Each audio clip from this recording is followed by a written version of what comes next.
Sinabi ni Pedro kay Jesus ngayon sa Ebanghelyo, tingnan po ninyo, iniwan namin ang lahat at kami sumunod sa inyo. Sinabi ni Jesus, tandaan ninyo ito, ang sino mang mag-iwan ng bahay o mga kapatid, ina, ama, mga anak, mga lupa, dahil sa akin at sa mabuting balita, ay tatanggap ng makasandaang ibayo sa buhay na ito.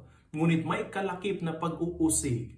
At sa kabilang buhay ay magkakaroon ng buhay na walang hanggan. Ang pagsunod kay Jesus ay nangangailangan minsan ng pag-iwan sa mga bagay na mahal natin. Pwedeng ang ating mga comfort, ang ating mga ambisyon, ang ating mga relasyon, o maging ang ating mga pamilya. Gayon pa man, ipinapangako na Jesus na anuman ang isusuko natin at iiwanan para sa kanyang kapakanan, ay masusuklian ng 100-fold ng masagana. Inaanyayahan tayo na Jesus na unahin natin ang ating ugnayan sa Kanya at pagsunod sa Kanya higit sa lahat.